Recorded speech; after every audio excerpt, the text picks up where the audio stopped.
Le bailé a un demonio. Buenas noches. Quiero compartirles esta historia que me ocurrió en mi trabajo como acompañante, pero espero no me juzguen ni que ofenda ninguna sensibilidad.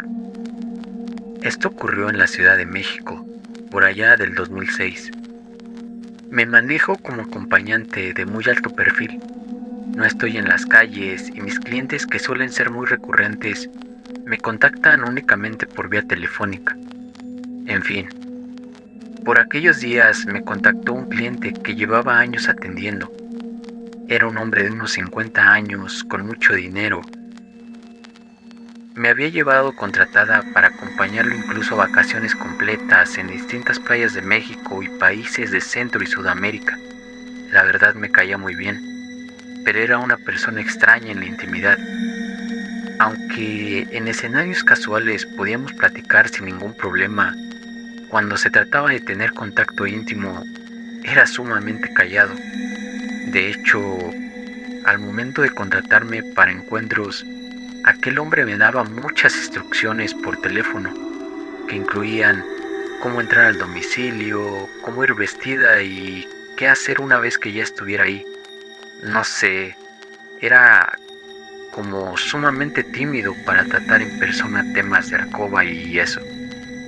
Según él, era una de las razones principales por las que seguía soltero. Aquella tarde, cuando me llamó para atenderlo, me pidió varias cosas. Me dijo qué ropa llevar puesta, me indicó cómo entrar a la casa y me dio instrucciones precisas para que una vez adentro realizara ciertas cosas para encender su líbido. Me había contactado muy temprano, así que aún pasaron varias horas para que por fin fuera tiempo de ir a su domicilio. Cuando dieron las 10 de la noche, llegué a su casa, al menos a una de sus casas.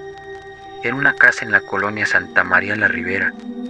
Por fuera, aquel inmueble lucía viejo y derruido, como si el tiempo estuviera a punto de derrumbarlo. Pero por dentro, la casa era preciosa. La había remodelado hermosamente y lo increíble es que nadie por fuera hubiera sospechado que adentro ese lugar era tan bello. Aquel hombre me había dado indicaciones precisas. Debajo de una maceta que sacó temporalmente a la calle, había puesto la llave. La busqué y efectivamente ahí estaba. La tomé y abrí el portón de madera. Adentro todo estaba muy calmado. Las luces cálidas de baja intensidad lucían encendidas en las habitaciones de fondo. Me dirigí hacia allá y mientras caminaba a ese punto, el ruido de mis tacones hacía un eco estrepidante en todo el patio, sonando casi como martillazos en medio del silencio. Entré en la construcción del fondo, percibiendo de inmediato su característico aroma a limón y a limpio. Había algunas veladoras encendidas que marcaban un camino irregular hacia las escaleras y subían hasta las habitaciones del primer piso. Me apresuré a subir mientras llamaba a aquel cliente por su nombre con una voz sensual sin obtener respuesta alguna. Arriba sonaba un poco de música, que resultó mucho más clara cuando por fin abrí la puerta de la recámara principal. Una radio pequeña estaba tocando algo de jazz, y aquel hombre me esperaba sentado en un sillón al otro lado de aquel cuarto. Como les dije, yo tenía instrucciones muy precisas de lo que debía hacer, y a mí me convenía acatarlas al pie de la letra. Después de todo, si aquel hombre quedaba convencido, él no escatimaba, y me llegaba a pagar una propina del doble o del triple de mi precio habitual, a pesar de que este era bastante alto. Llevaba yo una gabardina larga, negra, tacones negros de charol y lentes de sol, a pesar de la hora. Comencé a hacer lo que me había pedido. Bailé. La música no era demasiado rítmica, pero aún así me moví. Comencé a hacer movimientos de striptease en el que me despojé de aquella ropa. Yo llevaba un baby doll sumamente adornado, para después colocarme unas orejas de conejo muy al estilo de una modelo de Playboy. A él le gustaba mucho ver, así que me mantuve a la distancia en aquella esquina del cuarto, realizando aquellos bailes sensuales que conocía. hasta llegar a quedar en el atuendo en el que aquel hombre buscaba para segunda etapa de nuestro encuentro. Lo hice lento, y aquel hombre no me perdía de vista, pero es verdad que en esta ocasión no decía absolutamente nada, y me vio con una cara casi congelada, con la boca abierta. Creo que si eso me ocurriera el día de hoy, de inmediato pensaría que aquel cliente estaba teniendo un ataque, pero por aquellos años yo no sabía nada acerca de eso. Las instrucciones eran precisas. Yo debía llegar hasta estar en ese segundo atuendo, y entonces él me indicaría cuándo acercarme. Pero a pesar de que yo tenía ya varios minutos bailando en aquel baby doll, aquel hombre no me pedía que fuera hacia él. Solamente movía su cabeza. Yo, esperando que no se molestara, le comencé a preguntar si quería que me acercara, y aquel hombre solamente abría los ojos más y más, como regañándome con la mirada.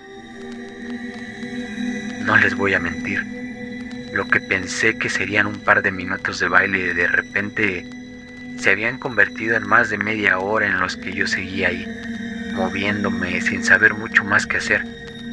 Aquel cliente no daba la señal para que yo avanzara y para que siguiéramos adelante. Sus instrucciones ni él mismo las estaba cumpliendo. En algún momento comencé a sentir algo. Mi cuerpo me estaba avisando que debía usar el sanitario. Probablemente no había sido buena idea tomar mucha agua antes de asistir al servicio, pero no pensé que hubiera problema. Le dije que me permitiera un momento, que debía ir al baño, y también aquel instante me serviría para despejarme un poco. Aquel hombre no dijo ninguna palabra y solamente agitó su mano como indicándome que me fuera. Estaba muy extraño esa noche. Nunca se había comportado así. Antes de que yo pudiera salir de la habitación, el cliente hizo un sonido, pero no me refiero a que dijo una palabra o alguna especie de sonido sensual. No, fue casi como un balbuceo, como un gruñido largo y horrible. Recuerdo que aquello hizo que me diera un escalofrío, pero en realidad no por el miedo, sino porque estaba incómoda. Yo sabía que, entre otras cosas, a veces a aquel cliente le gustaba consumir algunas sustancias ilícitas, así que pensé que tal vez había probado algo nuevo y se le había pasado un poco la mano. Me preocupaba tener que llevarlo al hospital si es que se ponía peor. Caminé por el pasillo y llegué al cuarto de baño, intentando abrir la puerta, pero no parecía ceder fácilmente. Estaba como atorada por algo. La empujé, pero no pude moverla demasiado. Le grité entonces a aquel hombre, esperando que viniera a ayudarme, pero nuevamente no me hizo caso alguno. Debía resolverlo yo solo.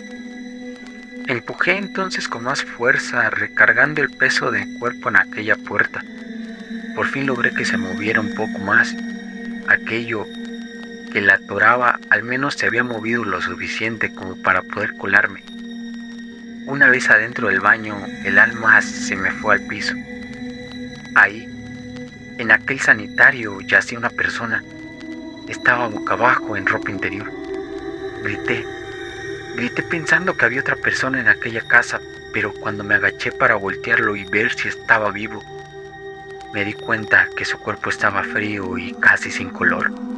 Se sentía un poco rígido, pero lo que me hizo prácticamente morirme de miedo fue que aquel hombre que estaba ahí tirado, y a todas luces, sin vida, era el dueño de la casa, mi cliente, al que yo le había estado bailando unos segundos antes.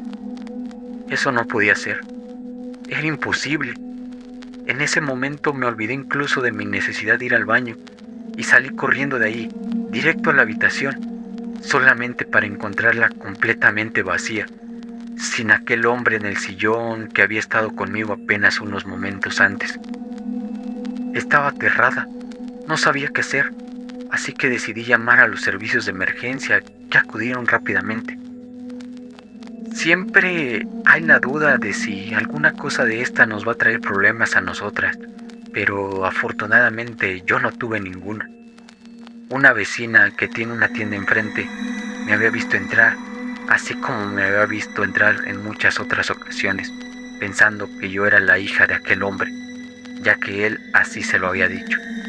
Pero, aunque esquivé cualquier problema con la policía, lo cierto es que salí de ahí consternada hasta los huesos. El forense dijo que aquel hombre probablemente tenía entre 6 y 10 horas de haber muerto, tal vez un poco de tiempo después de que me había llamado. Un infarto fulminante fue la causa del deceso. Pero, entonces, ¿quién había estado conmigo aquella media hora en esa casa, en la habitación, viéndome bailar?